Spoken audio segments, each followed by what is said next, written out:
Hello. Um, this is my new bike. I just got this one 3, 4 months ago now. And if you've watched my last video, I did a video on the Giant, and in that video, I said there was nothing that was gonna make me go for a Di2. Well, that didn't age well because I've got a new bike and it's a Di2 drive system. So, what is this? This is the new Ribble. It's called the Ultra SLR, yeah, Enthusiast. Guys, this is just gonna be off the cuff video. With this bike, there's really no detailed review on the internet whatsoever. So this is gonna be a detailed review about what I think about the bike. Is it good value for money? What has it got? What hasn't it got? The grief I went through trying to get it. Ensuring that you guys don't make the same mistakes I did. I didn't really make much of a mistake though, it was just a bit of a nightmare. So we're going to go through all that. But first of all, let's talk about what this particular one has. At the time I got it anyway, there were 3 different types. You had the, I think the entry version, which had a Di2 105 Shimano system. This was the Ultegra one. And there's another one higher than this as well. I don't know what it was, but this is the mid range of them all. So it's it's a stunning bike, just going through it this way. Check out the handlebars and all that. So for you tech guys out there, let me just give you a taste of what this one's got. So it obviously has the Ultegra 12-speed cassette. So also the front of it, I believe, in fact, it is 3450. Pretty good for me, pretty easy anyway, because I think my Giant was about 54. It was a massive ring at the front. The good thing about the Giant though is that once you get it going, my days is the bloody thing was fast. So what else has it got? Obviously the Di2, battery at the back over there, if you guys can see that. Yeah. And what else? Obviously the integrated handlebar, which to me is one of the key features of this bike and everything. The color, the paint job, I should say, is brilliant. You can notice it changes color depending on the way the light reflects on the bike. So riding it in the sun is just unbelievable. I think there are other videos that kind of show how, the color glows. I tried doing this video outside, but check that out. Hell no. Yeah? Okay, so decided to bring the bike indoors instead. Okay, so tires. Let's see what we've got with the tires here. These are the level tires anyway, or should I say rims. First time I'm using them, not too bad anyway. Can't complain. All carbon and all that, so they're not bad. They're okay. They get the job done, and I think that's really the main thing here.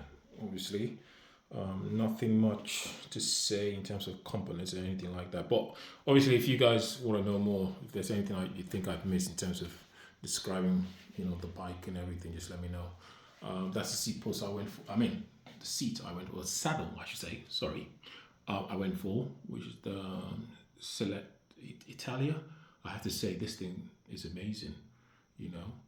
I was scared when I saw it at first. Obviously having that space there.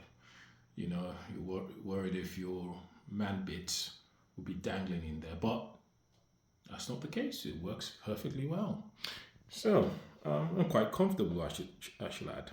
Now, the size I went for the medium size, which is the first time I've ever done that. Normally, the bike I go for is, I normally go for a large because I'm 6'1", But this medium is actually amazing. It's brilliant because it forces you into an aero position, because if you see the handlebars, they're so narrow at the top there, very, very narrow. Then obviously it flares out at the bottom, so it's really good.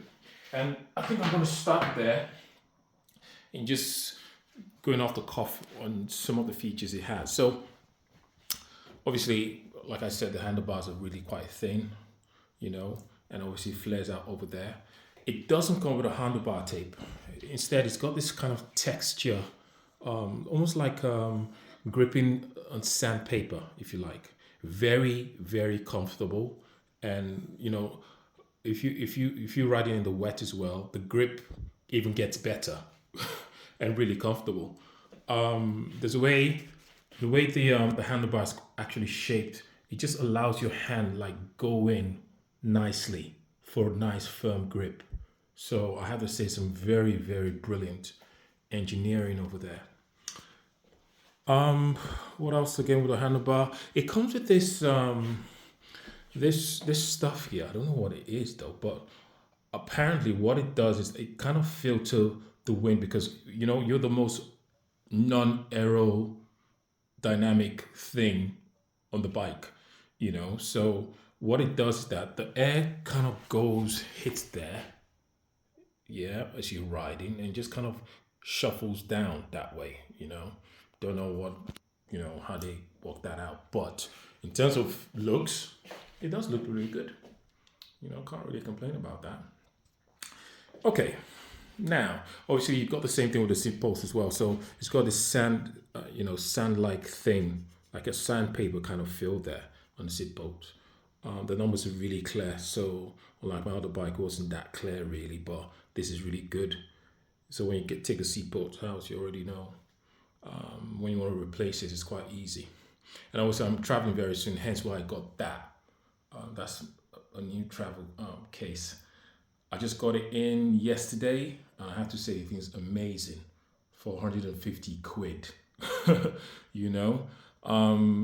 just it's going to be a lifesaver for me, because every time I travel, when I go to the bike shop, I'm paying about 80 quid a pop to get this boxed up, and 80 quid to get it back together again. So I got smarter. So I'm going to be doing it myself, and my next trip in a few weeks, I'll be taking that. Let me know if you guys want me to do a review on that, if you're interested, and I'll probably do something for you guys. Okay, let's not get distracted. So the Enthusiast, the kind of names they give this stuff is just on a different level. But anyway, so if you're ordering this bike, I will advise you do it in store, because the guys in the store and the guy on their website, when you're speaking to, when you go to the website, you can actually speak to someone in store for help, and technical guys and everything like that. They're very, very helpful. They're actually lovely, but sometimes, they normally get things wrong at headquarters for some reason. So you could order A and they deliver B for you. But if you do it in store, obviously you can't turn around and say you made the mistake, because the guys at the store, place the correct order, but the guys in the headquarters mess things up. So it's been a bit of a nightmare. I know when I ordered my bike initially, it didn't come with tubeless ready tires. So that was a bit of a nightmare. They had to get that changed. I also ordered the mount for my Wahoo, which I just got as well. And the boat didn't come along with it, that particular boat. So got that changed as well. So just some niggly stuff, So I'll just, I will advise you go to the shop, place your order over there, and just to make sure that, they don't screw things up or blame you for the mistakes that happen. Another mistake they did, they sent me the wrong saddle as well.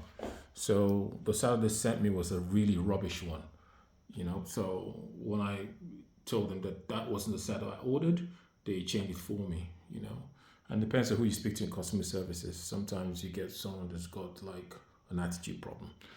So customer service, you guys need to do better. The guys in the shop, guys you speak to online, amazing. So what's my take about this on this bike anyway?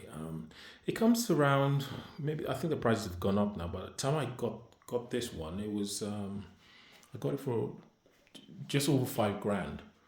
Obviously I did one or two upgrades on it anyway, and but I think now it's probably gone up to like 6 grand, inflation and all that kind of stuff. But in terms of cost for money, it's absolutely amazing. Very, very good. Okay.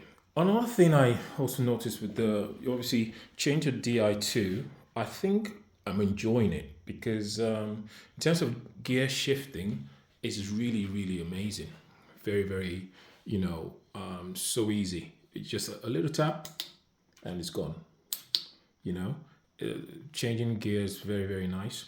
However, sometimes obviously when it's cold and everything, you could actually make a mistake of hitting the wrong one. But the good thing with Di2 is that you can download the eTube app and actually configure your shifters to however you want it. So, for instance, I've got for changing the rear cassettes, I've activated two buttons you got over there. So you've got one there and you've got another one there as well. So that one is for shifting up and that's for shifting down. So I could just be on the hood and change. And there's a way you can configure it also that it gets to a certain point as you shift. This is all on the eTube app, remember. Each time when you're shifting, you might be on a big gear in front there, for instance. Then when you shift to a certain level, maybe probably over there, it automatically shifts to the small one. So it prevents cross chaining and you can set that up however you want it, which I think is really amazing. So I think it's a really good thing. Now, one thing I wasn't really happy about, which I found a bit weird, was that when you sometimes on the app, the eTube app, when you go in there, it tells you need to do like an update on the shifters. Okay. Now, updating the front and rear meg, you could do that automatically via Bluetooth, Wi-Fi, whatever. But in order to upgrade the shifters, you have to buy a wire that costs about 300 quid. And the strangest thing is that the 105s, which is a step lower than the Ultegra, you could do it wirelessly. But the better one you can't. So, and nobody tells you this in shop or online or whatever. They don't tell you this. When you get the bike, you start discovering all this stuff as well. Another thing that the bike doesn't come with, it doesn't come with any manuals whatsoever. So for a bike that's almost like over 5 grand, you probably think Ribble would put something on YouTube or whatever, just letting customers know what to do. So Ribble, you could do better. They've got a really good product here, but almost feels like they're doing everything they can to mess it up. It's a really, really good bike. So the cable costs you about 300 quid, and there's no way I'm going to pay that for just a bloody wire. So I think the best option would be to go to a shop and get the update done. So I'm yet to update the shifters, and I'm just gonna have to find time to go to the shop to get it done. But just be aware of that. Any questions you guys have, again, just let me know regarding that. Okay, so the shifters, nightmare. Be aware of that as well. How is the ride? One word: amazing. I rode with it. I took it to Dubai, where I'm going to again in a few weeks' time, and its straight line speed is just unbelievable. I mean, the bike itself is just designed to really, really go straight because you can't even bend it more than that. So it's got stoppers over there. You can't go any further. So it's really a bike that's just designed to go straight. It's really fast. It's you can feel the speed as well. If you're a kind of person that if you're cycling to like walk on your core, this is a good bike to actually get it done because it really forces you into an aero position. You know, you literally have to tuck in and go down. Really, that's how it's actually designed. So if you're not the type that's, can, like stay in a aero position for long, then probably it's not the bike for you, because it's literally, it's a race bike, and it's very, very, very fast. So no complaints there. Gear shifting is amazing. It's a new world for me, and something I really, really like. So I think I've covered everything I can regarding this. I don't believe I've missed out on anything. We've spoken about the handlebars, the gear shifting, the saddle, seat post, frame size, system. The name of the bike again, obviously, it'll be on the description of the video anyway, so you guys don't forget it. But there's nothing I think on the internet, that details this bike very, very well. And so call this a community service for you guys. I'm not being sponsored by Ribble or anything like that. It's just your average cyclist just trying to help your other fellow cyclists as well. Sorry I had to do this video indoors, but man, there's no way I'm going to that code.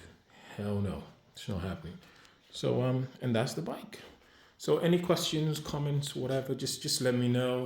If there's anything you think I've missed, or things you want me to add, just let me know as well. Depending on the response I get, then I'll do a review on the travel case. Brilliant travel case. Like I said, 150 quid. So you really can't go wrong.